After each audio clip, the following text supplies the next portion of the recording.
nosso socorro está em o nome do Senhor, Criador do céu e da terra. Amados irmãos, boa tarde a todos. Iniciamos na tarde desta sexta-feira, conhecida como Sexta-feira da Paixão, ou Sexta-feira Santa, quando os cristãos comemoram, celebram o significado da redenção em Cristo Jesus, levado à cruz do Calvário. Quero iniciar esse momento de adoração, de culto, lendo o relato da crucificação segundo o Evangelho de Marcos. Marcos, capítulo 15, a partir do verso 22, assim dizem as Escrituras. E levaram Jesus para o Gólgota, que quer dizer lugar da caveira. Deram-lhe a beber vinho com mirra. Ele, porém, não tomou. Então o crucificaram e repartiram entre si as vestes dele, lançando-lhe sorte para ver o que levaria cada um. Era a hora terceira quando o crucificaram.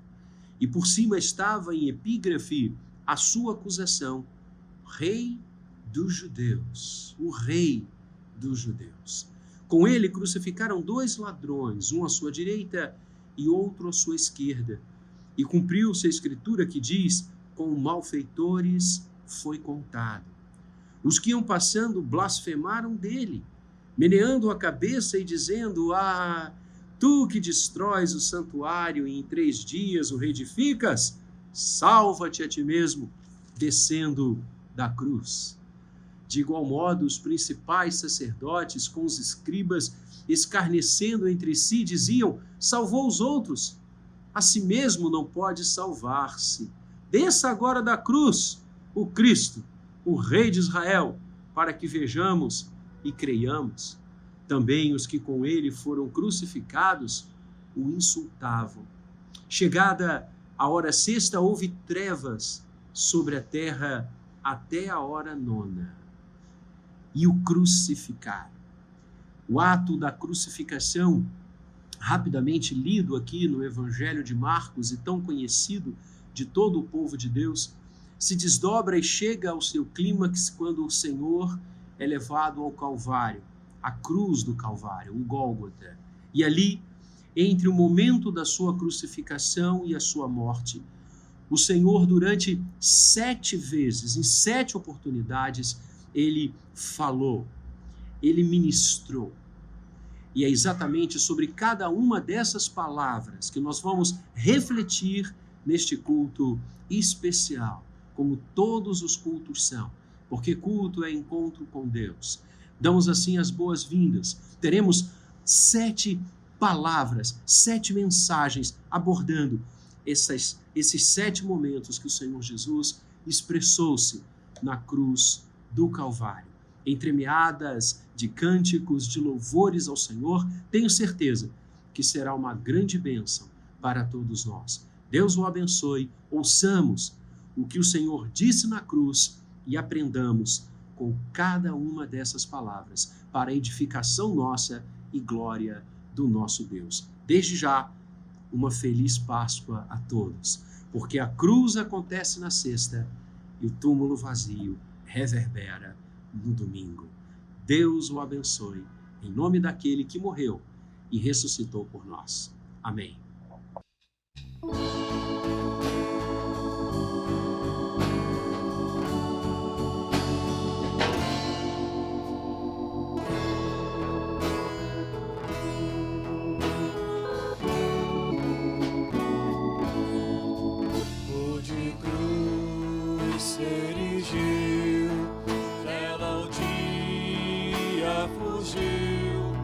Como emblema de vergonha e dor,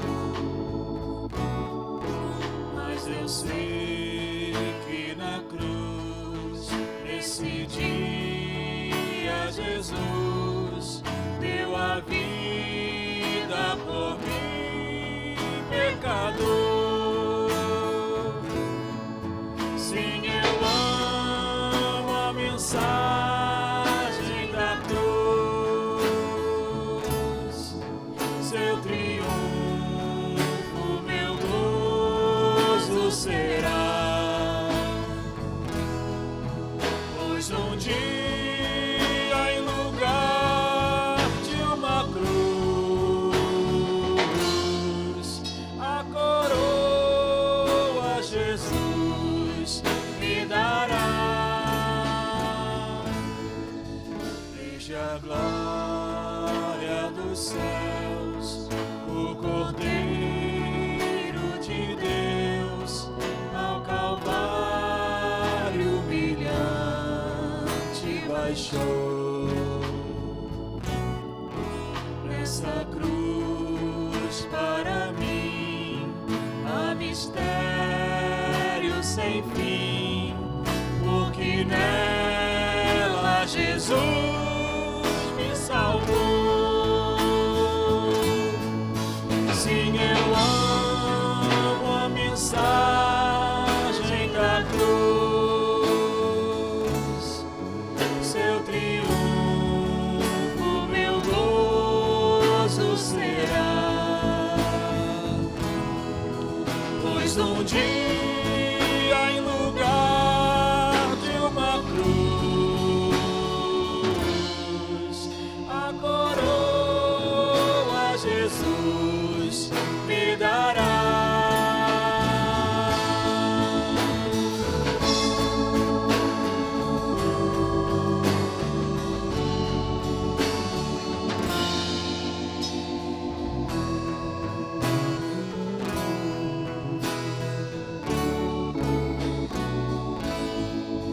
Nessa cruz padeceu, desprezado morreu, meu Jesus para dar-me perdão.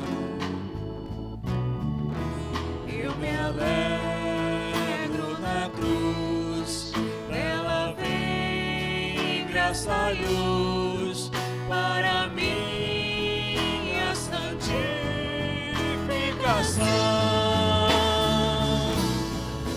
Sim, eu amo a mensagem da cruz, seu triunfo, meu gozo será, pois um dia em lugar de uma cruz, a coroa Jesus me dará.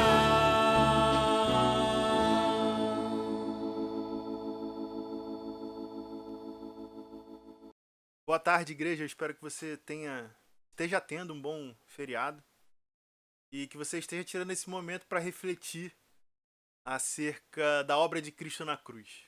Nós nos encontramos na Sexta-feira Santa, assim chamada aqui na nossa cultura, no Brasil. E engraçado, talvez até outros pastores mencionem isso, que em países de cultura inglesa, né, ela é chamada de Good Friday, boa, seria a tradução, né, boa sexta. E é um pouco estranho a gente pensar nisso, porque é um dia que a gente pensa no sofrimento de Cristo. E ela só pode ser chamada de Good Friday por causa do domingo, onde Cristo ressuscitou, né? Senão ela não seria uma Good Friday, seria uma Bad Friday, uma sexta-feira ruim. Mas o fato é que a gente tira esse dia para refletir, para ter um momento de introspecção, e eu espero que você esteja assim também, naquilo que Cristo fez na cruz. E nós temos feito aqui no Jardim Guanabara o culto das 7 palavras na cruz, onde nós refletimos sobre o último sermão de Jesus antes de ressuscitar. São as palavras que ele disse na cruz. E é um pouco estranho a gente pensar nisso como um sermão, porque quando a gente pensa no sermão, a gente pensa no pastor, no seminarista, de terno lá na frente, no ar-condicionado. E Jesus estava crucificado falando essas palavras. Estava num momento de dor absurda. Não parece ser um sermão, são palavras, frases curtas, mas é um sermão sim pelo significado carregado de cada frase que Jesus diz. Cada momento ali tem algo pra gente refletir. E eu gostaria de começar aqui trazendo a reflexão acerca da primeira palavra que Jesus fala na cruz, que a gente vai encontrar lá em Lucas 23, no versículo 34, porém eu quero ler com vocês a partir do versículo 26. A gente vai ler Lucas 23, a partir do versículo 26 até o versículo 34, ok? Vou ler aqui na Nova Almeida e eu peço que vocês me acompanhem aí na versão de vocês. Diz assim a palavra de Deus. Enquanto o conduziam, eles agarraram um sirineu chamado Simão, que vinha do campo, e puseram-lhe a cruz sobre os ombros para que a levasse após Jesus. Uma grande multidão de povo o seguia, e também mulheres que batiam no peito e o lamentavam. Porém, Jesus, voltando-se para elas, disse: Filhas de Jerusalém, não chorem por mim. Chorem antes por vocês mesmas e por seus filhos, porque virão dias em que se dirá: Bem-aventuradas as estéreis que não geraram nem amamentaram. Nesses dias dirão aos montes: Caiam em cima de nós, e às colinas cubram-nos, porque se isto é feito com a madeira verde, o que será da madeira seca? E também eram levados outros 2, que eram malfeitores, para serem executados com Jesus. Quando chegaram ao lugar chamado Calvário, ali o crucificaram, bem como aos malfeitores, um à sua direita, outro à sua esquerda. Mas Jesus dizia: Pai, perdoa-lhes, porque não sabem o que fazem. Vamos ter um momento de oração. Senhor Deus, nosso Pai, obrigado pela Tua palavra que nós temos acesso, e por conta desse acesso que nós temos, nós podemos ouvir novamente as palavras de Cristo na cruz, Pai. Que nós possamos entender a profundidade dessas palavras e aplicá-las em nossa vida. Que isso seja uma verdade para nós e que o Senhor possa esclarecer a nossa mente, clarear os cantos escuros do nosso coração, para que nós entendamos aquilo que o Senhor quer que nós entendamos, Pai. É isso que eu te peço e oro em nome do nosso Senhor Jesus Cristo. Amém. Amém. Nós acabamos de ler um momento que se dá logo depois ali do julgamento de Jesus. Jesus já tinha sido açoitado, já tinha sido abandonado pelos seus discípulos. E isso nos faz pensar o quão doloroso para Cristo deveria ser estar carregando aquela cruz. De tal modo que ele não estava mais aguentando. Não estava mais aguentando, e os soldados romanos ali chamam um sirineu chamado Simão para auxiliá-lo a carregar a cruz. E pensem comigo quão humilhante é ter que carregar o instrumento de tortura pelo qual você morreria, ou pelo qual você seria morto dali a algumas horas. Mas não é só humilhante por causa disso. Como eu disse, Jesus já tinha sido açoitado, Jesus estava sendo xingado enquanto ele estava carregando aquela cruz. Nós vemos, apesar disso, um homem que auxilia Jesus a carregar a cruz. Nós vemos, apesar disso, mulheres que batiam no peito e lamentavam o que estava acontecendo ali. E a gente pode até pensar que essas mulheres talvez fossem cristãs, né? Porém, a cultura judaica tinha consigo a cultura de chorar com os que choram, né? Então nem sempre as pessoas choravam por conhecer ou por seguir, mas simplesmente por um mero legalismo. E assim, não tem nada no texto que nos permita afirmar que elas eram cristãs, nem que elas não eram. Mas Jesus dá uma resposta curiosa a essas mulheres. Talvez nos faça pensar um pouco sobre o perdão dele. Perdão ao qual ele vai clamar novamente mais à frente, nós vamos refletir mais detalhadamente. Ele diz assim: Filhas de Jerusalém, não chorem por mim. Chorem antes por vocês mesmas e por seus filhos. Jesus então olha para aquelas mulheres e as chamam para o arrependimento. Falam que não é o choro que justifica qualquer coisa. Não é o choro pelo choro choro pelos outros, né? Pelo que os outros fizeram, deixaram de fazer, que vai justificar aquelas mulheres diante de Deus. mas sim um choro do arrependimento. E ele prossegue, porque virão dias em que se dirá: bem-aventuradas as estéreis que não geraram nem amamentaram. Nesses dias dirão aos montes: caiam em cima de nós, e as colinas cubram-nos, porque se isto é feito com a madeira verde, que será da madeira seca? Jesus está falando acerca do dia do juízo. Jesus está falando que haverá um momento em que nenhum choro vai ser suficiente. Jesus está falando que somente quem pode interceder por aquelas mulheres é Deus. E nós vamos ver isso acontecer. Seguindo o texto, nós vemos que junto com Cristo, junto com Jesus, haviam outros dois malfeitores. E essa palavra é muito importante. Às vezes a gente deixa passar despercebido no Evangelho de Lucas, porque ela aparece assim de forma tão rápida. Mas Jesus tinha sido julgado injustamente, ele era inocente. Ele não deveria estar ali. Mas ao lado dele estavam dois outros que deveriam sim estar ali. Estavam pagando por aquilo que eles tinham feito, pagando pelos seus pecados, vamos dizer assim. Jesus não tinha pecado para estar ali. Jesus estava passando, de novo, vou ressaltar isso, por um momento de extrema humilhação. Além dele estar sendo abandonado, açoitado, achincalhado, haviam lado a lado com ele dois homens que cometeram crimes graves ao ponto de serem executados à morte. Chegaram ao Calvário, então. Calvário, que significa a pedra da caveira, o monte da caveira, e o que indica que ali era o lugar onde as pessoas, os criminosos, eram mortos. Talvez essa ideia da caveira possa ser pelo formato que a pedra tinha, ou talvez pelo fato de que no chão ali haviam muitas caveiras, por conta das mortes que ali aconteciam. O fato é que era um lugar fúnebre. E outros evangelhos nos dizem também que nem todos acompanharam Jesus até ali. O quão horrível era aquele lugar para alguém estar. E ali crucificaram a Cristo. E, assim, você pode pesquisar um pouco para saber como é uma crucificação, mas é um processo extremamente doloroso.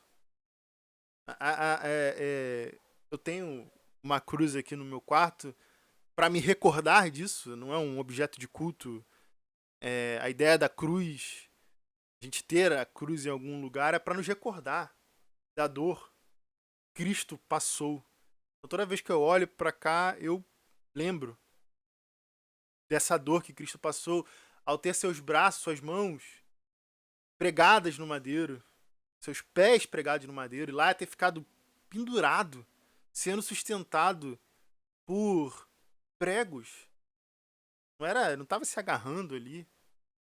Imagina a carne dele se deteriorando naquele momento, se rasgando. Uma dor excruciante.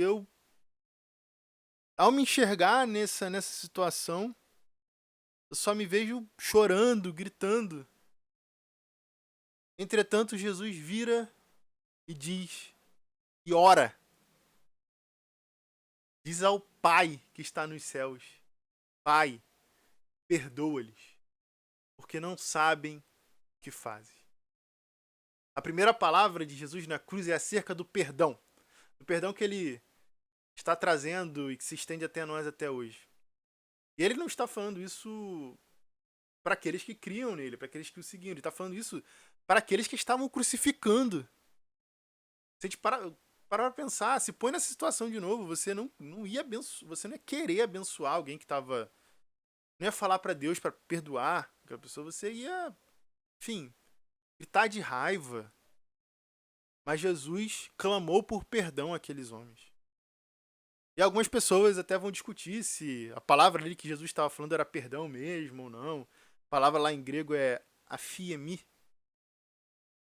Perdoa a minha pronúncia de grego, mas Então, mas é uma palavra que pode ser traduzida também de outras maneiras, né? Então, por isso que abre alguns debates. Só aparece no Evangelho de Lucas e tem alguns manuscritos onde essa frase não está. Mas o fato é que tudo nos leva a crer que Jesus disse isso. Porque a narrativa de Lucas caminha para a gente chegar nesse momento e ouvir de Cristo falando isso. E esse termo em grego aí, sendo dito dessa forma, significa exatamente que Cristo estava pedindo para que fossem apagados completamente as transgressões daqueles homens. Jesus não estava falando, ameniza o sofrimento desses homens. Jesus estava falando de um apagamento completo das transgressões daqueles que o estavam crucificando.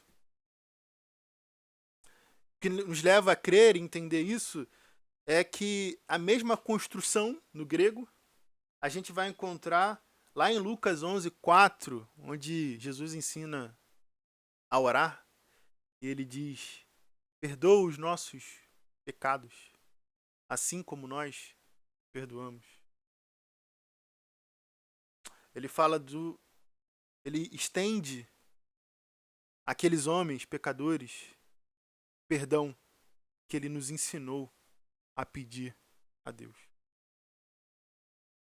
Fora que esse Cristo que fala, Pai, perdoa-lhes porque não sabem o que fazem, e aqueles homens não sabiam o que faziam, aqueles homens não tinham a compreensão de que ali eles estavam crucificando o próprio Deus. Esse mesmo Cristo que fala, Pai, perdoa-lhes porque não sabem o que fazem, é aquele Cristo que nos fala para perdoar todo devedor. É o Cristo que nos fala para amar nossos inimigos. E olha que incrível a gente vê na cruz, num momento de dor profunda, Cristo praticando o que ele nos ensinou a fazer. Cristo ensinava como quem tinha autoridade, porque ele não falava de ouvir dizer, mas ele falava do que praticava. Isso é chocante. Isso é chocante, gente. Eu não me vejo capaz de fazer isso, a não ser pelo Espírito Santo de Deus. Acredito que você também não. Olha que exemplo. Olha o que Cristo faz por nós. E ao morrer dessa forma, ao dizer essa frase, isso não é um acontecimento corriqueiro na história do universo. A história do cosmos. A sua história. Na verdade, isso é uma parte crucial do drama, na história de nossas vidas. É um cumprimento de uma profecia que já estava no Antigo Testamento, lá em Isaías 53:12, que vai dizer que o Messias foi contado entre os transgressores. Lembra que eu falei?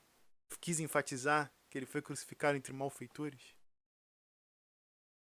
Contudo, seguindo aqui o texto de Isaías 53:12, contudo, levou sobre si o pecado de muitos e pelos transgressores intercedeu.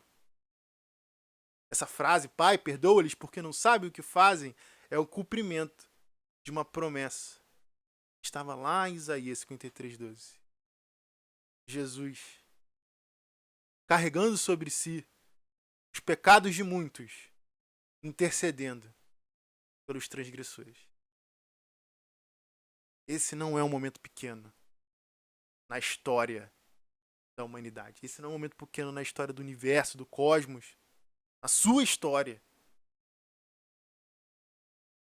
Esse é um momento crucial, é um ponto de virada que tudo muda.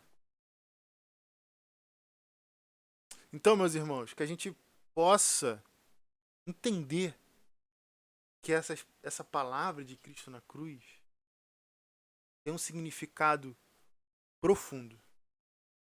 Não para aqueles homens que a ouviram em loco, no lugar lá onde Cristo foi crucificado, mas para nós hoje ainda. Porque não se engane, não se engane. Quando a gente para pensar, né? Se eu tivesse naquele momento, onde eu estaria? Eu seria Simão carregando a cruz com Cristo? Seria as mulheres chorando? Quem eu seria ali? Meu irmão, você seria aquele crucificado ao lado de Cristo. Porque o salário do pecado é a morte. Se a gente tem que pagar pelo que a gente fez, era pra gente estar no lugar de Cristo, morrendo para pagar pelos nossos pecados. Mesmo assim, nós não seríamos capazes de pagar pelos nossos pecados, porque a nossa ofensa é muito grande. A ofensa é uma ofensa a Deus. Tem como você pagar uma dívida que você tem com o Senhor do Universo? Um Criador de tudo? Somente o próprio Criador é capaz de pagar essa dívida. E Ele o faz. E Ele o fez na cruz. E sobre Ele carrega essa dívida, esse pecado. Intercede por nós dizendo: Pai, perdoa-lhes. Porque eles não sabem o que fazem. Eles não sabem que eles transgrediram contra o Senhor do Universo. Esse momento crucial na nossa história, na história da humanidade, tem que nos fazer lembrar disso e nos fazer entender que o perdão de Jesus estende àqueles homens, estende a nós também. Essa palavra que eu quero deixar hoje, nós ainda temos mais palavras para refletir. Deus abençoe esse restante de culto, que possa trabalhar em nossos corações através da sua palavra. Grande abraço, meus irmãos, que Deus abençoe a todos. Olá, amada igreja, eu saúdo a todos com a graça e a paz de Cristo. Nesse dia, nessa sexta-feira santa, sexta-feira onde Jesus foi crucificado por mim e por você. Sexta-feira que nos traz alegria pela dor que Cristo teve que sentir em nosso lugar, mas que nos trouxe também alegria por ter sido cumprida a vontade de Deus sobre a sua vida, que como Cordeiro de Deus ele pudesse ser sacrificado por nós naquela cruz, levando sobre si os nossos pecados e nos dando vida e vida em abundância. E é por isso que nesse momento onde falaremos da segunda palavra da cruz, que é a palavra da salvação, eu convido os amados irmãos a abrir a palavra do Senhor no Evangelho de Lucas, no capítulo de número 23, onde leremos os versículos de número 39 a 43. Diz assim a palavra do Senhor. Um dos malfeitores crucificados blasfemava contra ele, dizendo: Não és tu o Cristo? Salva-te a ti mesmo e a nós também. Respondendo-lhe, porém, o outro repreendeu-o, dizendo: Nem ao menos temes a Deus, estando sob igual sentença? Nós, na verdade, com justiça, porque recebemos o castigo que os nossos atos merecem, mas este nenhum mal fez. E acrescentou Jesus: Lembra-te de mim quando vieres no teu reino. Jesus lhe respondeu: Em verdade te digo que hoje estarás comigo no paraíso. Diz assim a palavra do Senhor aos nossos corações nessa tarde de sexta-feira, dia em que o Senhor foi crucificado por mim e por você. Amados irmãos, para poder entender esse momento, precisamos nos voltar, remetendo-nos ao livro de Gênesis, no capítulo 3, onde nos seus versículos finais nos fala sobre a queda do homem.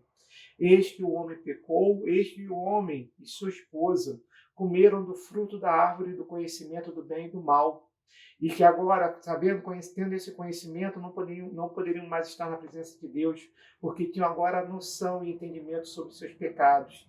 E eis que eles foram expulsos. E eis que o Senhor colocou à volta da árvore da vida eterna. Eis que colocou querumbis para proteger, para que o homem também não comesse desse fruto. E o expulsou do seu jardim, do paraíso. Paraíso quer dizer isso, um jardim, é um termo persa, que quer dizer justamente um jardim protegido, morado, guardado, um lugar especial onde o seu Senhor, o seu dono, necessita convidar e autorizar que outras pessoas entrem. E eis que o homem, ao pecar, ao entender, ter o conhecimento do bem e do mal, eis que agora não poderia mais estar na sua presença. Mas aprove a Deus prometer ao homem a salvação. Aprove a Deus prometer que o fruto da mulher, o homem, iria esmagar a cabeça da serpente. E eis que em Jesus Cristo ele cumpriu essa promessa para nós. Eis que estamos agora no momento que ele cumpriu o seu ministério público, seu ministério que durou aproximadamente 3 anos. E agora, depois de ser julgado pelas aqueles que consideravam autoridades constituídas, eis que agora ele é crucificado. Mas ele não é crucificado sozinho. Ao lado dele, à sua direita e à sua esquerda, há 2 homens. 2 homens que são retratados aqui no texto como malfeitores. E eis que nesse momento se cumpre a profecia que fala em Isaías 53, versículo de número 12, que fala que com os malfeitores ele será contado, mas que com a sua morte, com o seu sacrifício, também vai levar a esses malfeitores também a sua salvação. Mas percebemos que o comportamento desses 2 homens é totalmente diferente. Eis que um blasfemava. Um falava para ele, olha, salva-te a ti, não salvou a tantos, salva-te também a ti e a nós também. Eis que esse homem ouviu que as autoridades tinham blasfemado no texto que vem anterior, do versículo de número 35 a 37, quando as autoridades blasfemam, falando para Jesus, gritando para Jesus, vendo a sua crucificação. Não salvou a tantos? Salva-te a ti, para que nós possamos acreditar que tu és o Cristo, o escolhido.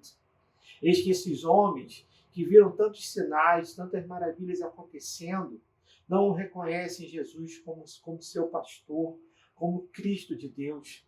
Esses homens, como o próprio Jesus vai dizer para eles, no Evangelho de João, no capítulo 10, vai dizer, olha, já fiz tantos sinais e vocês não me reconhecem. Vocês não reconhecem porque vocês não são minhas ovelhas. E por não serem minhas ovelhas, não reconhecem o meu chamado. Esse ladrão, esse malfeitor que ali estava, apenas blasfemava e repetia as mesmas palavras que as autoridades, que o próprio povo tinha dito. Eis que muitos receberam as bênçãos do Senhor, como esse homem também queria. Porque ele diz, salva-te a ti, mas salva a nós também. Ele queria a bênção do Senhor, mas não queria reconhecer o senhorio de Deus sobre a sua vida. Me lembro da passagem, nesse momento, de Lucas, capítulo 17, no versículo de número 11, começando no versículo de número 11, onde 10 leprosos vêm até Jesus e, respeitando, se mantendo à distância, começam a berrar para ele, Mestre, salva-nos, purifica-nos. E Jesus manda aqueles 10 homens se apresentarem ao sacerdote. E eis que enquanto eles estão andando, eles são purificados da sua lepra. E eis que desses 10 homens, apenas um resolve voltar, se prostrando aos pés de Jesus e adorando, reconhecendo a sua majestade, reconhecendo a sua soberania, reconhecendo a sua santidade, se prostrando aos pés, adoram. E Jesus vai dizer, não eram 10? Porque somente esse estrangeiro voltou?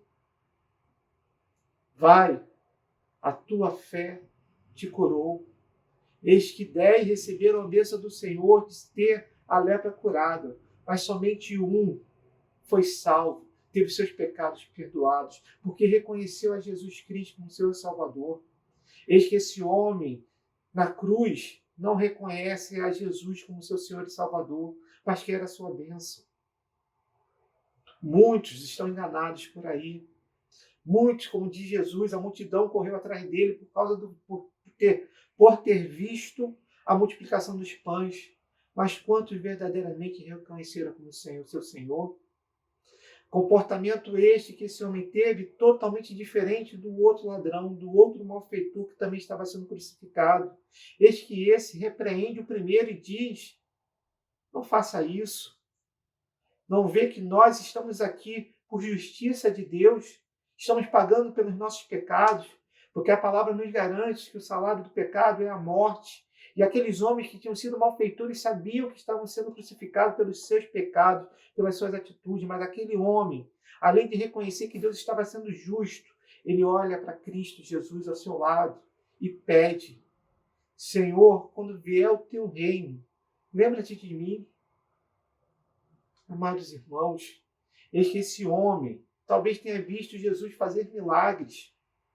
Talvez esse homem, enquanto roubava, furtava, aproveitando as multidões que seguiam a Cristo Jesus, mas esse homem o conhecia.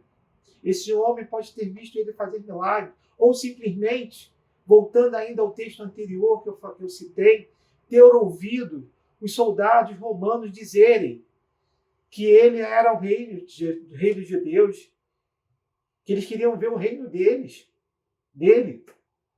Esse homem pode ter ouvido essa palavra ter falado funda por conhecer a promessa do Cristo, a promessa que Deus tinha feito, que mandaria o Messias, e ter reconhecido naquele momento, ao ouvir as palavras dos soldados romanos, ou olhar a placa que foi colocada sobre Cristo, dizendo que ele era o rei de Jesus, o rei dos judeus, ele pode ter reconhecido que aquele homem era o Cristo de Deus. E só podemos reconhecer a soberania de Jesus tendo o Espírito Santo conosco. Esse homem foi tocado pelo Espírito Santo. Esse homem verdadeiramente buscou a Deus. Esse homem foi digno de ouvir Jesus falando que hoje à noite você estará comigo no paraíso, novamente no paraíso de Deus, no local onde há a árvore da vida eterna. Amados irmãos, Apocalipse capítulo 2, versículo 7, nos fala sobre esse momento. Nos fala, falando à igreja de Éfeso, falando que aquele que prosperar em seguir a Deus, aquele que voltar verdadeiramente ao primeiro amor, voltar a gostar do Senhor, reconhecer a sua soberania através do seu Espírito Santo, esse será digno. E diz no versículo 7, ao vencedor será dado o direito de comer da árvore da vida que está no paraíso de Deus. Amados, é isso que Jesus estava oferecendo para aquele homem naquele momento. Estar com ele no paraíso, estar com ele comendo do fruto da árvore da vida eterna. Jesus, no capítulo 11 do Evangelho de João, no momento onde ele estava caminhando para ressuscitar Lázaro, ele diz para Marta, sua irmã, irmã de Lázaro, dizendo para ela que todo aquele que crê nele não vai perecer. Pode até passar pela primeira morte, a morte física, mas não passará pela morte eterna. Aquela que poderia nos separar eternamente de Deus e estar num lugar muito mau, muito ruim, cercado do fogo, com ranger de dentes e choro eterno. O que Jesus prometeu a esse homem é que naquela noite ele estaria nos braços do Pai, recebendo a salvação. Mas voltando ao texto que eu li, que eu falei sobre o profeta Isaías, no capítulo 53, versículo 12, na sua segunda parte, ele fala que sobre os transgressores intercedeu. Ele não fala que intercedeu somente sobre um transgressor, aquele que estava na cruz, aquele que tinha reconhecido a sua soberania sobre a sua vida e aquele que tinha oferecido a salvação. Mas ele fala de todos aqueles que transgrediram a lei de Deus. Ele falava de mim e de você. Aquilo que ele ofereceu para o malfeitor na cruz, ele também fez por nós. Porque ele, ao orar, no Evangelho de João, no capítulo 17, disse que nenhum daqueles que o Senhor tinha confiado a ele, tinha se perdido, exceto o filho da perdição. Ele, como bom pastor, deixou as 99 ovelhas no aprisco e foi atrás de nós, ovelha perdida, e se alegrou, teve júbilo quando nos encontrou. E é por mim e por você que ele morreu naquela cruz. Ao ser dependurado no madeiro, já tendo proferido a palavra de perdão, agora ele fala da palavra da salvação. Salvação é essa, para mim e para você. Porque Deus amou o mundo de tal maneira que deu seu Filho unigênito para todo aquele que crê nele não pereça, mas tenha a vida eterna, a salvação. E naquele momento, o Cordeiro de Deus colocou sobre si os nossos pecados e nos deu a salvação. Que eu e você possamos, nesse momento, estar realmente nos comparando a esse malfeitor, porque todos nós o somos. Somos justificados, sim, somos ditos como justos, mas pelo sangue derramado de Cristo Jesus, não pelas nossas obras, não por aquilo que fazemos, pela graça imerecida de Deus.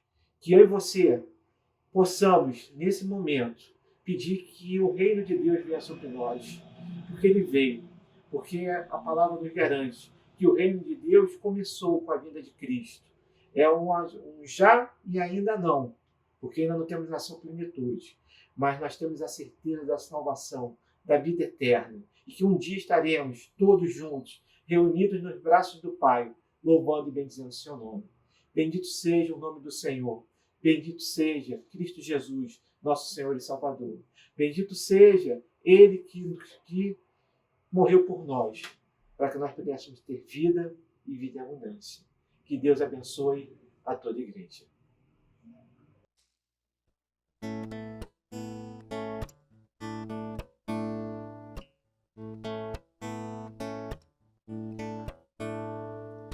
Quanto amor Ele tem por mim. Quanta dor sofreu por mim, por amor. Quanto amor Ele tem por mim. Quanta dor sofreu por mim, por amor. A razão de tão grande amor foi mostrar que a minha vida tem valor. Sou tão precioso para Deus, que Ele deu o seu Filho pra morrer na cruz por mim. Ó Deus, te louvo pelo teu amor. Tu mudaste meu interior e agora eu quero viver pra transmitir esse amor que vem de ti. Ó Deus, te louvo pelo teu amor. Tu mudaste meu interior e agora eu quero viver pra transmitir esse amor que vem de ti.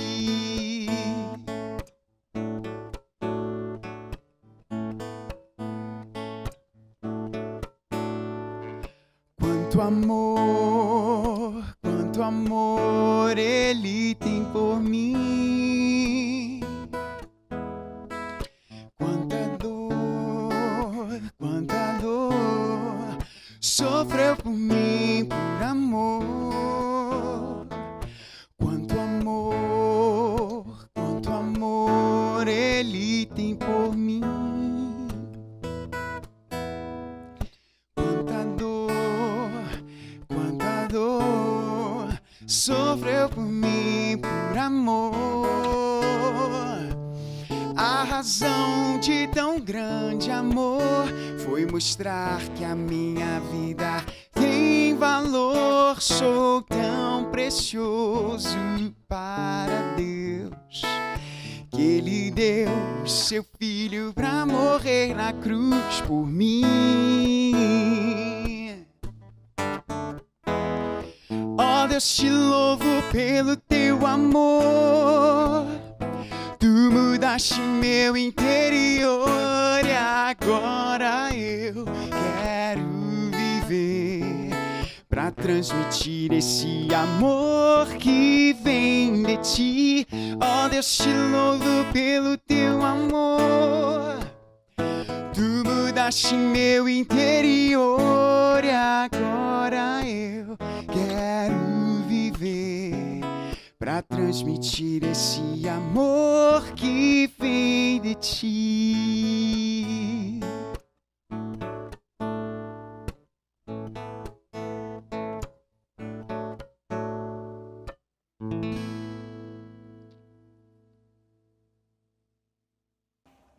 A graça e a paz do nosso Senhor Jesus, amados irmãos, que Deus abençoe muito a vida de cada um de vocês. Chegamos agora a esse momento extremamente importante, onde nessa sexta-feira estamos rememorando a Páscoa. Estamos caminhando por esses dias para justamente numa reflexão, estarmos com o coração contrito, mas ao mesmo tempo alegre e celebrando pela vitória de Jesus Cristo na cruz do Calvário. Sim, celebramos a Páscoa do nosso Senhor Jesus. O Cordeiro Pascal que tirou o pecado do mundo e que tira da minha e da sua vida qualquer resquício de esforço próprio.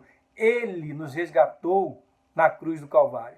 Por isso que nesse momento, neste culto, que chamamos o culto das 7 palavras de Cristo na cruz, nós vamos refletir sobre a terceira palavra. E o meu convite para você, para que você abra a sua Bíblia no Evangelho de João, no capítulo 19, onde nós leremos os versículos 25, 26 e 27, João 19, de 25 a 27, diz assim a palavra de Deus. E junto à cruz estavam a mãe de Jesus, a irmã dela, Maria, mulher de Clopas, e Maria Madalena. Vendo Jesus, a sua mãe, e junto dela o discípulo amado, disse: Mulher, eis aí o seu filho. Depois disse ao discípulo: Eis aí a sua mãe. Dessa hora em diante, o discípulo a tomou para casa. Esta é a palavra do Senhor. Meus irmãos, bendita a palavra de Deus que nessa hora nós refletimos e sabemos que tudo na Bíblia é a respeito de Jesus. É tudo sobre ele, de Gênesis a Apocalipse. Por isso que nesse momento crucial na história da humanidade, na história do universo, o Verbo se fez carne e habitou entre nós, justamente para que na concretude do seu amor, ele que se revestiu de humanidade, abrindo mão da sua glória para estar comigo e com você, é o exemplo maior daquele que interage tanto com Deus, nessa cruz do Calvário, onde ele se relaciona com o Pai e fala e expressa a sua voz ali com o nosso Deus Altíssimo, mas que ao mesmo tempo, por graça, misericórdia e amor e perdão, ele ainda no seu maior sofrimento, ele interage com os seres humanos. E foi isso que acabou de acontecer quando lemos aqui no texto, quando Jesus interagiu ali, preocupado com a sua mãe, a qual ele chama de mulher. E perceba, não é mulher, falar mulher em aramaico não é algo desrespeitoso, não é alguém que não queria algum tipo de relacionamento, mas era comum se falar daquele jeito. Mas Jesus está manifestando todo o seu cuidado. Jesus cuidou da sua mãe. Jesus, como ser humano, ainda no seu maior sofrimento, se preocupa com aqueles a quem ele amava. E não foi diferente, porque quando Jesus está fazendo isso, e nós podemos entender o texto, nós olhamos também que da parte das mulheres, foram mulheres aqui relatadas, ainda que no grego seja um pouco difícil você quantificar por causa da falta de pontuação no texto grego, mas o que percebemos aqui era que aproximadamente 4 mulheres, mas outros textos vão dizer que eram várias pessoas que estavam ali, inclusive mais mulheres. Mas João resolve destacar essas mulheres aqui.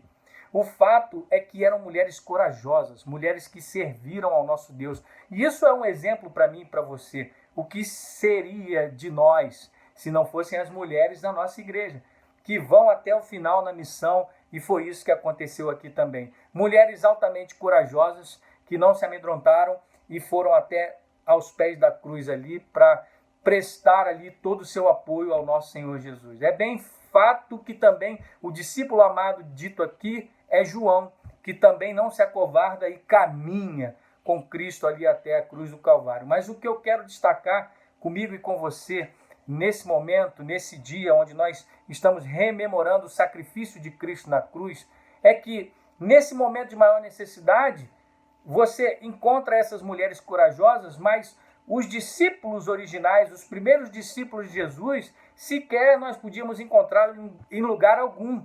Eles fugiram. É bem certo também que Pedro e o próprio João, como acabamos de ler, voltaram atrás dessa fuga e tentaram acompanhar o Senhor Jesus a uma certa distância. E como vimos, João é o que se aproxima mais. Mas Pedro não durou muito, porque ele mesmo ali escolhe ficar perto da fogueira e longe da cruz, e ele acaba negando o Senhor Jesus. Não é isso mesmo que diz o texto? Enquanto Jesus estava pendurado nessa cruz, meu amado irmão e minha irmã, Aparentemente, João estava ali como se estivesse sozinho dentre os discípulos originais. Mas Jesus não estava sozinho, porque mesmo a maioria dos discípulos tendo abandonado Jesus, ele não foi privado de amigos humanos nessa hora de necessidade, porque aquelas mulheres estavam ali. Ele não ficou privado, e além de João, essas seguidoras do nosso Senhor Jesus estavam lá também.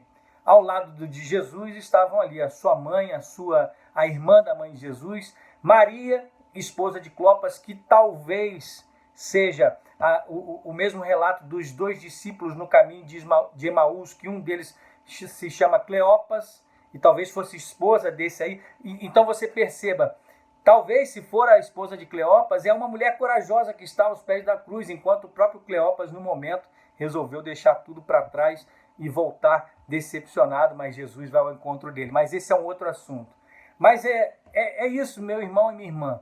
A coragem dessas mulheres que fica muito bem relatado e, como eu já disse, está relatado em outros textos também. O que João, entretanto, está relatando para mim e para você aqui no próprio texto é esse intercâmbio que não é mencionado nos outros evangelhos. Apenas João fala a respeito dessa frase dita aqui. E vendo Maria e João, Jesus confiou Maria aos cuidados de João. O nosso Salvador, ele provavelmente assumiu a maior parte do cuidado da sua mãe nessa responsabilidade terrena antes mesmo do seu ministério, porque provavelmente José tenha falecido quando Jesus ainda era muito jovem. Então Jesus assumiu uma responsabilidade que era da própria lei, a lei de Moisés, que exigia, na lei do levirato, que o filho cuidasse da sua mãe. E Jesus faz isso, e ele faz até a cruz, cuidando dela sem deixá-la sem nenhuma provisão. Se Paulo, pense comigo, ele tinha essa ação de Cristo, especificamente cuidadora, salvadora, de alguém que abre mão da sua glória, conforme Filipenses 2, 5, 11. E ele faz isso num processo de servidão, porque o Rei da Glória abre mão do seu trono para se tornar um servo e vir até a cruz do Calvário. Mas certamente o seu cuidado por Maria, ele também exemplifica essa disposição de servir. Jesus está mostrando para mim e para você, não só pelo fato de ser sua mãe, mas a gente vai ver isso daqui a pouco, mais à frente, mas o serviço está implícito no cuidado e explícito na voz e na ação de Jesus Cristo, quando ele declara na cruz do Calvário que nós devemos cuidar uns dos outros através dessa incumbência que ele dá a João. Devemos cuidar dos mais necessitados, devemos cuidar das viúvas, dos pobres, daqueles que precisam do amor de Jesus Cristo. E é esse o exemplo, e é essa comissão, as boas obras, que Jesus está chamando. A salvação não vem pelas boas obras, mas Jesus está executando a ação da salvação e ainda assim praticando a ação de cuidado, colocando o discípulo amado como se fosse o seu irmão de sangue e dissesse: cuide da minha mãe. E eis aí, mulher, o teu filho, porque na família da fé só temos muitas mães e muitos filhos, não é verdade? Desse modo, Jesus, ao encarregar João de cuidar da sua mãe, nós podemos perceber que ele está fazendo ramificações naquilo que nós entendemos como a obra salvadora de Cristo. E embora ele estivesse sofrendo ali uma grande pressão, Jesus fez questão de guardar a lei de Deus.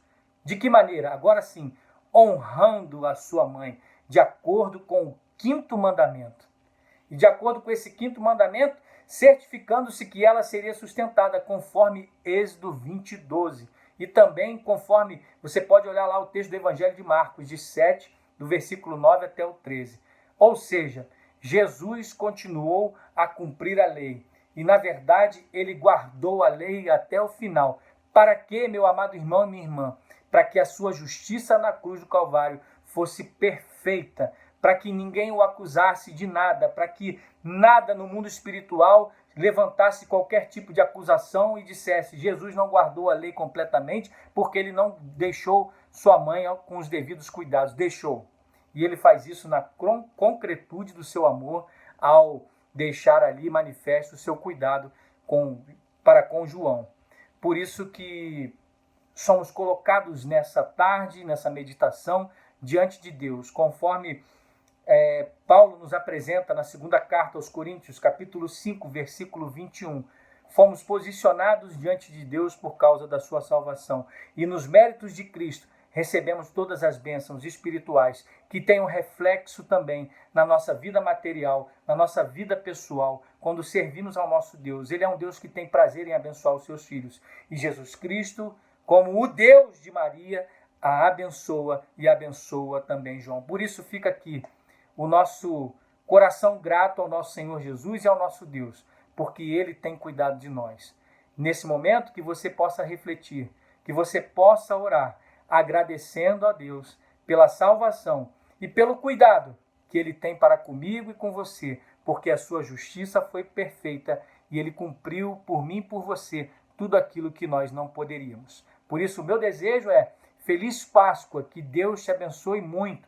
Um beijo grande no seu coração e que você possa sentir o seu lar abençoado por essa Páscoa do Cordeiro Cristo Jesus, a esperança da glória. Deus abençoe muito o seu lar. Que assim possamos também orar nesse momento em gratidão. Vamos orar? Bendito Deus, nosso amado Pai, recebe, ó Deus, essa palavra diante do Senhor, que ela faça também o efeito devido no coração de cada um de nós. Mas nós queremos tão somente te dar glórias, honrar o teu nome e agradecer, fazendo também com que a obra tua na cruz do Calvário se manifeste em boas obras ao cuidarmos uns dos outros. Obrigado pelo cuidado que o Senhor teve com Maria e com João e nesse ministério que se reflete na tua igreja. Assim nós oramos por tudo, agradecidos por esta Páscoa em nome de Jesus. Amém. Deus abençoe a sua vida. Palavra do Senhor no Evangelho de Marcos, capítulo de número 15, verso de número 34. E às 3 horas Jesus clamou em alta voz, Eloi, Eloi, lema sabachthani.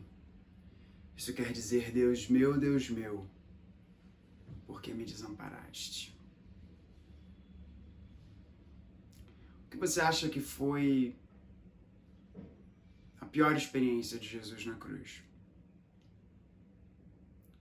Certamente não foram os insultos e as humilhações dos soldados romanos ou dos judeus. Certamente não foram os cravos em suas mãos, tampouco aquela pesada cruz que ele levou em seus ombros, feridos pelos diversos açoites. Certamente não foi ter a sua barba arrancada, não foi ter a sua face cuspida por homens que ele mesmo criou. Não foi ser abandonado pelos seus amigos que comeram, dormiram, viveram dia e noite com ele ao longo de 3 longos anos. Não foi isso. O verso de número 34 nos apresenta Jesus fazendo uma citação de um dos textos mais importantes do Antigo Testamento. Pode parecer no primeiro momento que Jesus está fazendo uma pergunta, mas ele não está. Jesus está citando o Salmo de número 22. Para você ter noção de como é importante este Salmo, nos 27 livros do Novo Testamento, este Salmo é citado 15 vezes. E o Salmo de número 22 foi escrito por Davi num dos momentos mais angustiantes de toda a sua vida. Davi escreve para Deus num momento de extrema sinceridade, de rasgar o coração, perguntando a Deus diante da sua agonia. Davi chega a perguntar, Deus meu, por que me desamparaste? O Salmo não termina dessa forma e é importante você entender isso, mas nós já vamos chegar lá. Jesus não tinha medo da cruz. Tampouco Jesus tinha medo da morte. Ele sabia que isso iria acontecer e ele falou sobre isso ao longo de todo o seu ministério. Ele falou sobre isso por diversas vezes, não apenas com seus discípulos, mas com as multidões. Ele foi claro ao dizer que este momento iria acontecer, a sua morte viria. No entanto, no Jardim das Oliveiras, nos é dito que Jesus estava com o seu coração em profunda agonia. Ora, se não era da morte, se não era da cruz, se não era dos sofrimentos que ele iria sofrer, o que estava angustiando o coração de Jesus? Este preciso momento. Este momento. O momento em que o Pai, que diz para o seu filho e para todos aqueles que ali ouviram: este é o meu filho amado em quem eu tenho prazer, vira o seu rosto, como muito bem Lutero nos ensina. E o filho que tem um relacionamento perfeito com o Pai por toda a eternidade, nesta hora, é aquilo que Paulo nos diz, que ele que não conheceu o pecado foi feito pecado para que nós nele fôssemos feitos justiça de Deus. Cristo sabe que este momento chegou. E ele cita Davi: Deus meu, por que me desamparaste? Aquilo que Davi pergunta, pela sua experiência, pela sua sensação, Jesus diz por efetivamente acontecer. Qual é o nosso maior medo? Nenhum medo supera o nosso medo de não sermos amados. Nada é pior do que o medo de não ser amado. Nada é pior do que o medo da indiferença. E o filho que ama o pai, e o pai que ama o filho por toda a eternidade, neste momento o relacionamento é quebrado. E esse é o pior momento de toda a história da humanidade. Mas como Dietrich Bonhoeffer muito bem nos ensina, o filho foi desamparado para que eu e você não sejamos desamparados. O filho teve um relacionamento quebrado naquele momento com o pai, para que o nosso relacionamento com o pai seja inquebrável por toda a eternidade. Jesus não pergunta, Jesus afirma, porque isso aconteceu. Mas eu disse a vocês que o Salmo de número 22 não termina dessa forma. Como o Salmo de número 22 termina? Davi ora, busca a Deus e termina o Salmo louvando ao Senhor pela sua fidelidade. E o que vem logo após o Salmo de número 22? O Senhor é o meu pastor, nada me faltará. Essa era a convicção no coração de Cristo. Tanto que a poucos momentos depois ele vai dizer ao Pai que entregava a ele o seu Espírito. Portanto, é importante você entender o preço que custou para Jesus. Preço muito mais grave do que cravos e cruzes. O peso do desamparo do Pai. Mas o Pai não deixa o seu filho ver corrupção, como nos diz o profeta Isaías. Mas é fiel a ele. E por ele não ter pecado, o Pai leva o filho para os pastos verdejantes. O Pai leva o filho para as águas de descanso. E o Pai exalta o filho no domingo, para que todo o universo responda à pergunta que o Salmo de número 24 diz: quem é o Rei da Glória? Ele é o Rei da Glória, o poderoso Senhor, Senhor dos exércitos, poderoso nas batalhas, pois ele venceu a morte. Que Deus nos abençoe.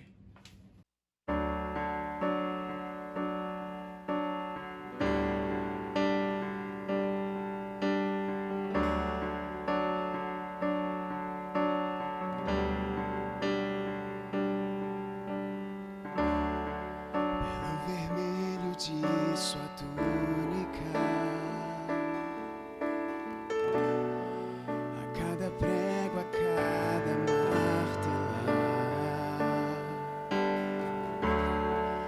pelas feridas que afligiram o Senhor, eu posso ouvir o seu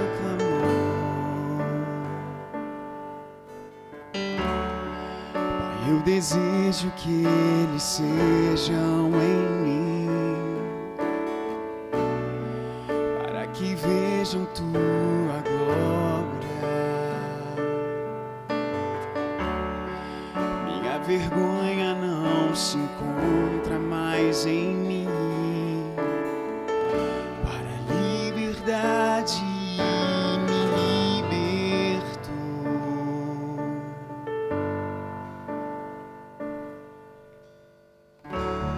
Fez um caminho pra mim, por onde eu não poderia ir. Fez um caminho pra mim, por onde eu não poderia ir.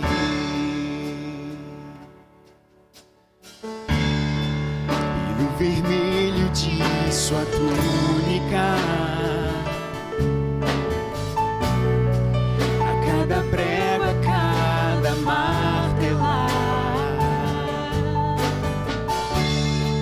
pelas feridas que afligiram o Senhor, eu posso ouvir o seu clamor. Pai, eu desejo que eles sejam em mim, para que vejam tua glória. Minha vergonha não se encontra mais em mim. Para a liberdade me liberto.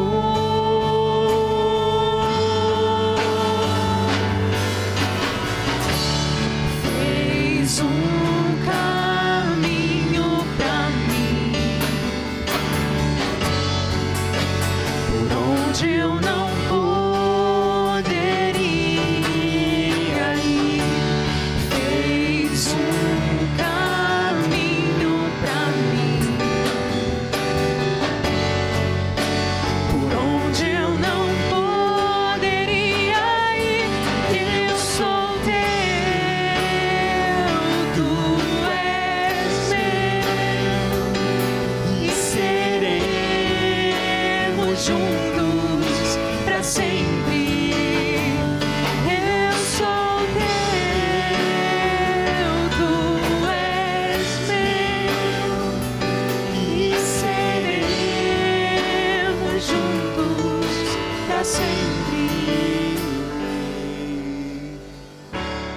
Fez um caminho pra mim, por onde eu não poderia ir. Fez um caminho pra mim, por onde eu não poderia ir.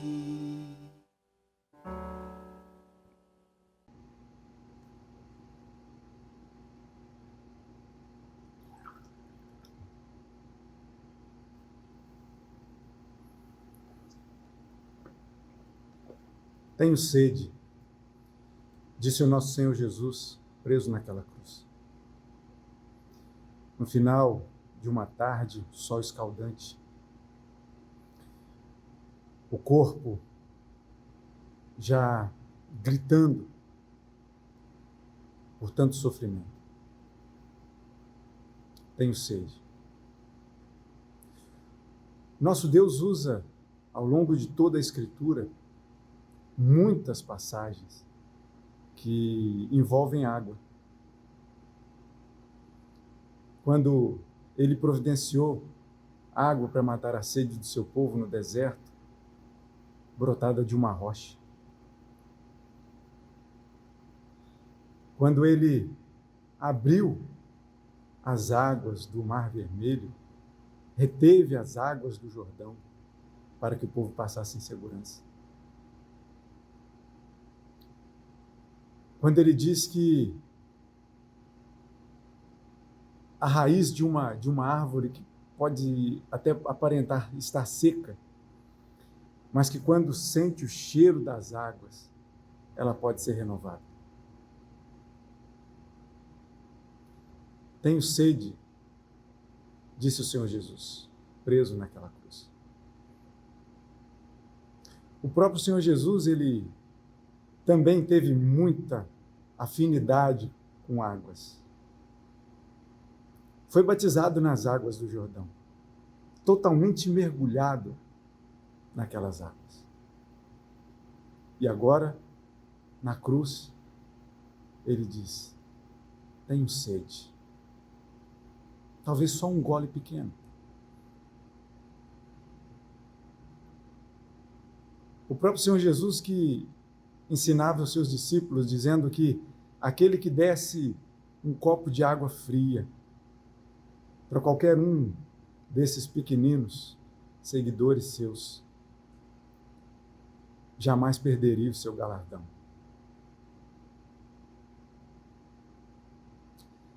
O Senhor Jesus que pediu que enchesse talhas de água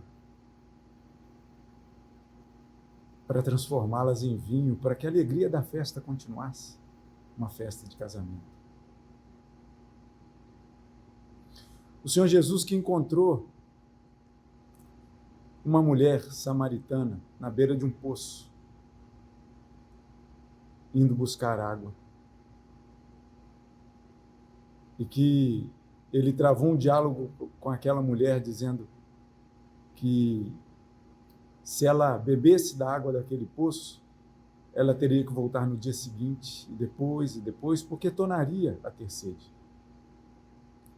Mas que se ela bebesse da água que ele estava lhe oferecendo, ela jamais teria sede.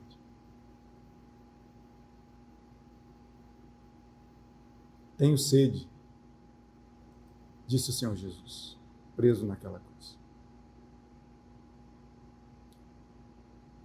O Senhor Jesus que pedia água naquele momento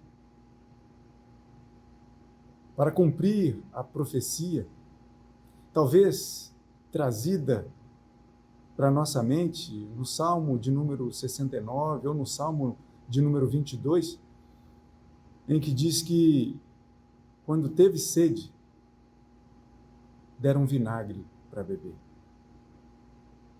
Ou então quando estava com tanta sede que a língua se apegava ao céu da sua boca. Tenho sede, disse o nosso Senhor Jesus, preso naquela cruz. Naquela tarde de sol escaldante, em que cumpria a profecia sobre si mesmo, sobre ser o Messias prometido. O Messias que tira o pecado do mundo. O Messias que nos reconcilia com Deus. O servo sofredor. Que tomou o meu e o seu lugar naquela cruz. Para que não tivéssemos mais sede. Tenho sede, disse o Senhor Jesus, preso naquela cruz. Aquele que prometeu que quem dele bebesse, do seu interior fluiriam rios de águas vivas. A este nós não podemos negar um copo d'água. Um copo d'água sendo a nossa própria vida. Não podemos fazer isso. Entregue o seu caminho ao Senhor. Beba de Cristo. E não sinta mais sede. Que Deus abençoe a sua vida. Amém. Amados irmãos e irmãs, a sexta palavra pronunciada por Cristo Jesus na cruz se encontra em João 19:30. O texto diz o seguinte: quando Jesus tomou o vinagre, disse: está consumado. Nós estamos aqui meditando sobre as palavras que Cristo Jesus pronunciou no momento da crucificação. E esta é a penúltima palavra que Cristo pronuncia. Mas nota-se desde o início que Jesus, embora ele sendo justo, perfeito e bom, ele se calou diante de toda a humilhação que ele sofria. Jesus estava sofrendo um julgamento injusto. Ainda assim, ele aceitou. E ele aceitou uma vez que ele sabia muito bem o motivo pelo qual ele veio. Diz a palavra que Jesus abriu mão da sua glória. Diz a palavra que o Verbo se fez carne e ele veio com uma missão: morrer pelos nossos pecados. Desde o início do seu ministério, Jesus alertava e dizia aos seus discípulos e aos seus apóstolos que era necessário que ele morra. Por essa razão, nós nos encontramos aqui num momento crucial da crucificação, em que Jesus acabava de clamar que tinha sede, até que dão um vinagre para ele, para que ele sacie essa sede. E muito provavelmente, a fim de umidificar a sua garganta e com essa sede minimamente saciada, ele pudesse pronunciar, exclamar em alta voz o que nós acabamos de ler: está consumado.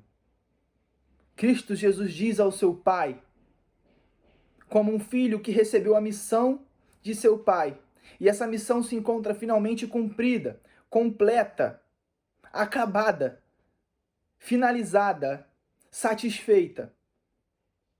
Neste momento aqui da cruz, está consumado, é a garantia da nossa salvação, é a garantia da nossa vida eterna, pois nós não temos o que acrescentar ao que Cristo fez. Cristo deixa isso muito claro. Acabou, está completo. O Pai me deu uma missão. Essa missão é morrer pelos seus pecados. E ela está cumprida. Ela está consumada neste momento.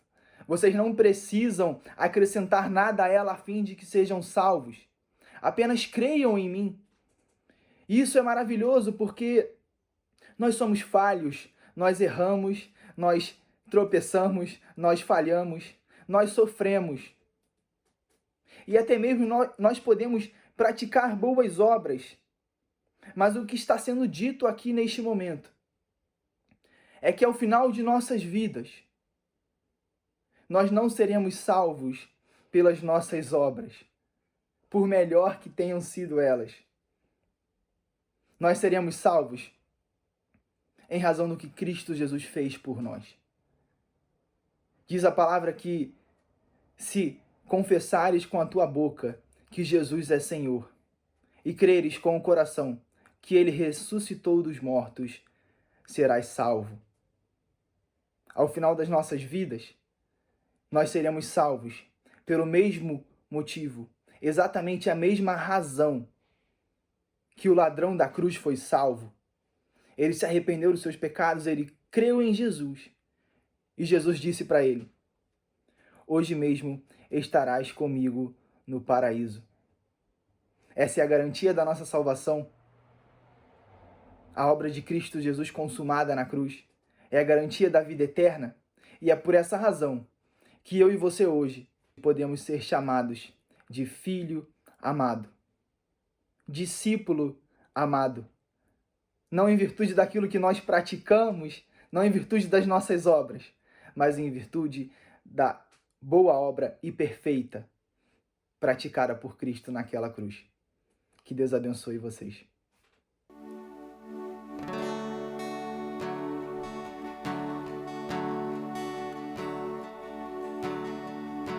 No início eras a palavra, com Deus Altíssimo.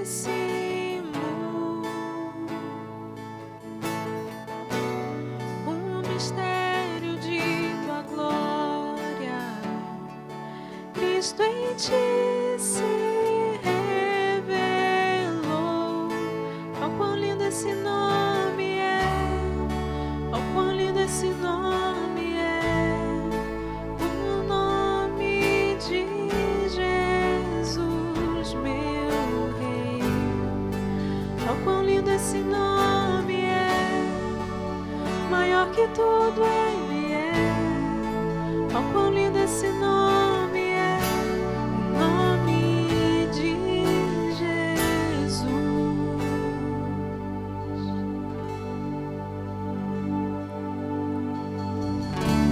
Deixou o céu para buscar-nos, veio Pra nos resgatar, amor maior que meu pecado. nada vai nos separar. Oh, quão maravilhoso é, Oh, quão maravilhoso é o nome de Jesus, meu Rei. Oh, quão maravilhoso é, maior que tudo Ele é. Oh, quão maravilhoso é o nome de Jesus. Oh, quão maravilhoso é o nome de Jesus.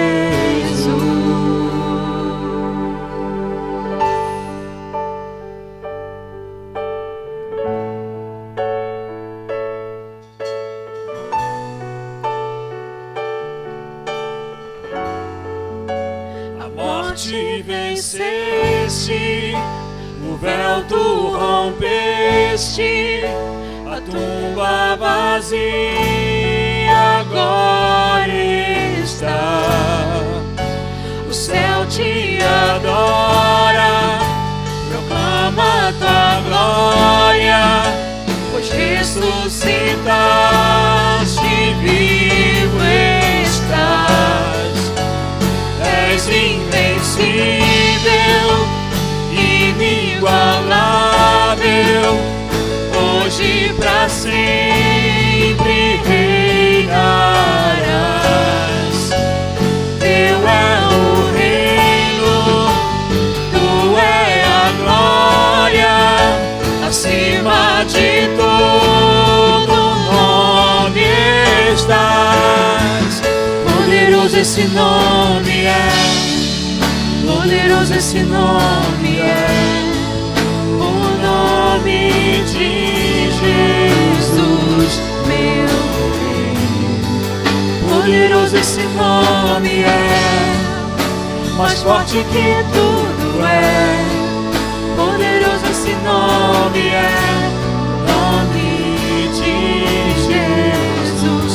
Poderoso esse nome é, o nome de Jesus.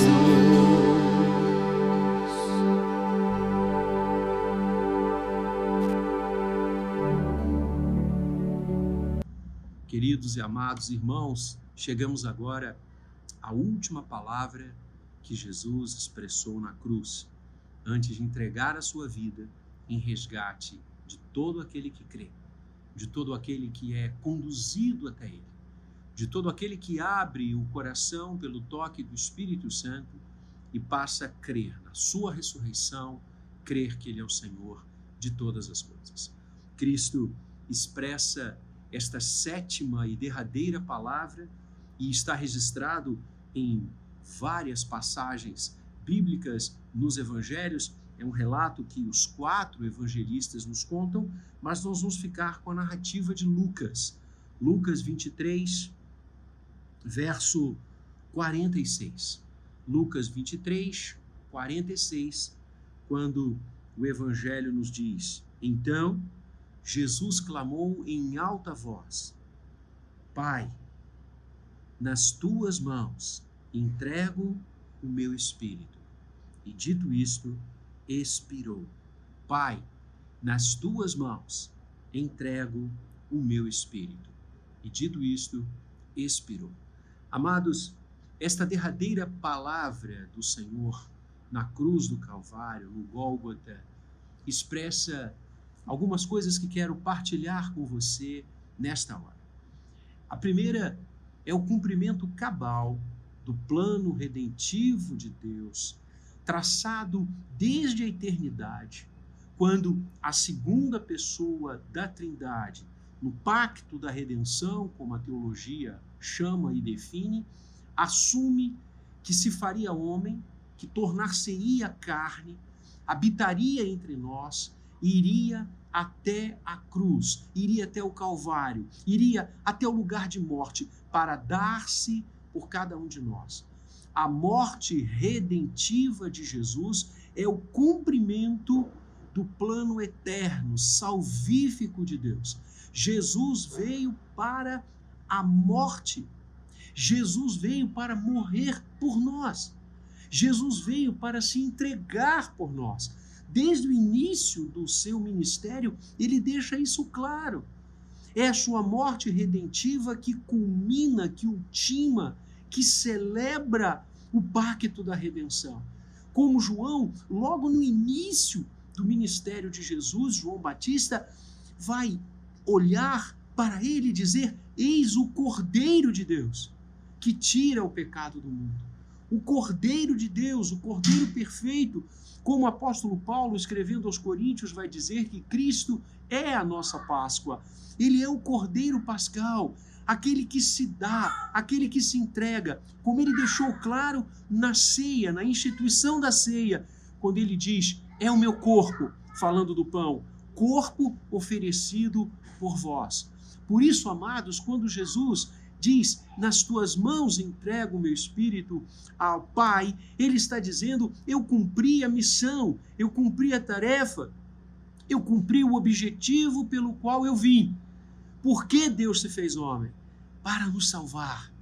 É ali, na cruz do Calvário, que se dá o ápice do plano redentivo, quando ele entrega a sua vida para nos remir, com o seu sangue nos perdoar, com a sua entrega absoluta, voluntária, ficando em nosso lugar. O escrito que nos traz a paz foi encravado na cruz.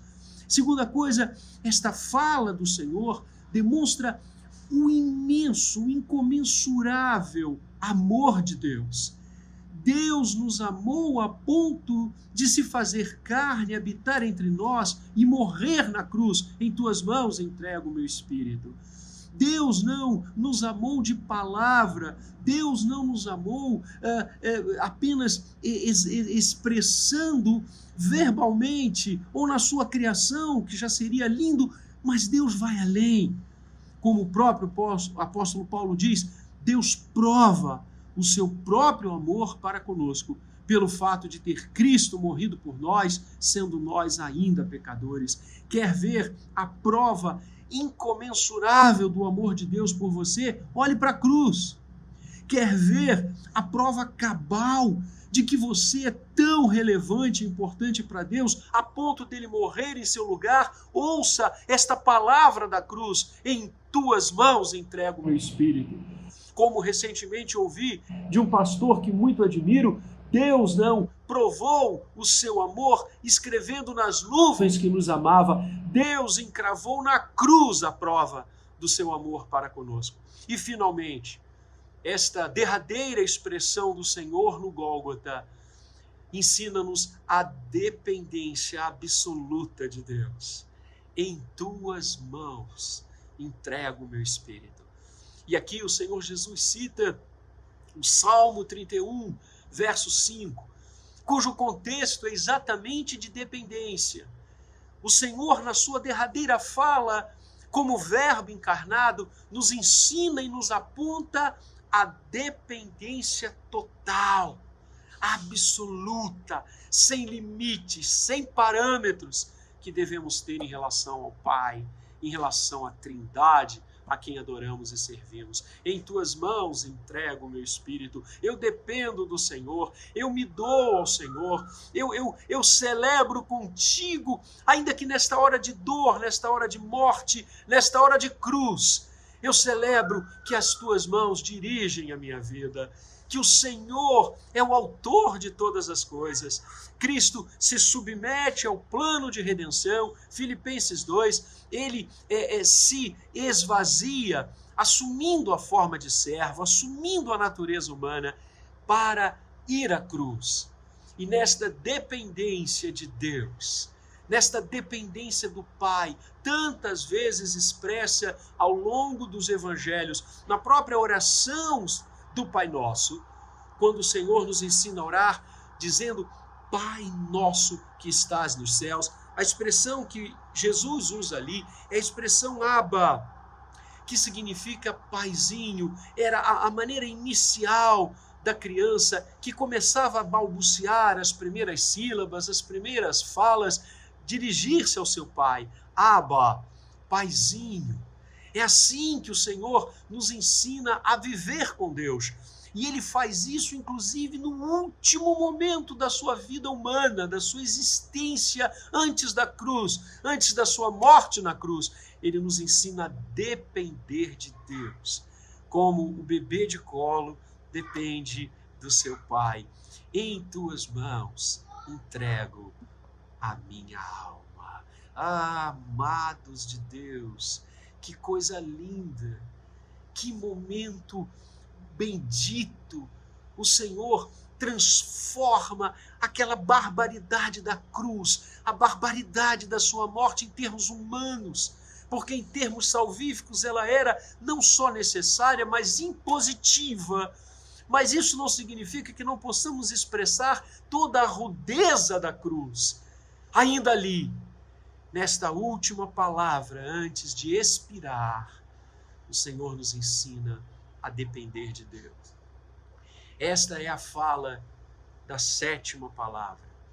O cumprimento cabal do plano redentivo de Deus, a mostragem do imenso amor do Senhor por cada um de nós, impossível de avaliarmos e de aquilatarmos em termos humanos, e o ensino da dependência total, absoluta e plena da nossa vida nas mãos do Senhor. Que nessa sexta-feira santa, que nessa sexta-feira da paixão, também nós saibamos que Deus cumpre o que Ele promete.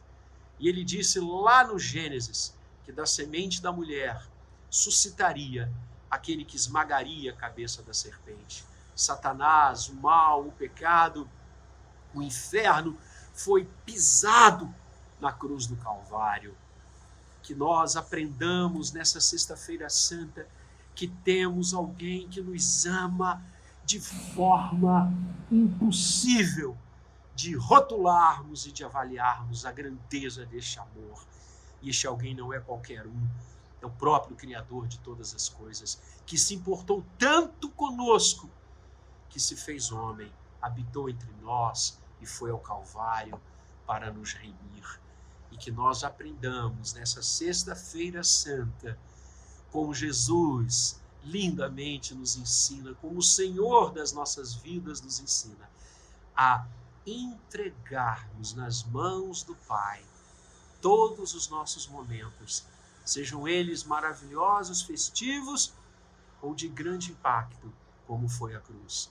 Entreguemos nas mãos do Senhor, a cada instante, a nossa vida, a nossa alma, o nosso coração, o nosso espírito. Que Deus nos abençoe. Que o Senhor da cruz seja bendito. E no domingo estaremos celebrando aquele que venceu a morte e ressuscitou, para provar que de fato ele é o Messias, ungido, aquele que veio para nos salvar. Deus estava em Cristo, reconciliando consigo mesmo todas as coisas. Deus abençoe a cada um de vocês, para a glória do nome de Jesus. Recebei a bênção. E que a graça de Cristo Jesus, Redentor nosso, aquele que morreu e ressuscitou, aquele que reina e voltará, Rei dos reis, Senhor dos senhores, que o grande amor eterno, incondicional do Pai e a comunhão, o consolo, fruto do Espírito Santo, repousem sobre cada um de vós e sobre todos aqueles que nele creem, desde agora e para todos sempre. Amém. Deus o abençoe, em nome daquele que vive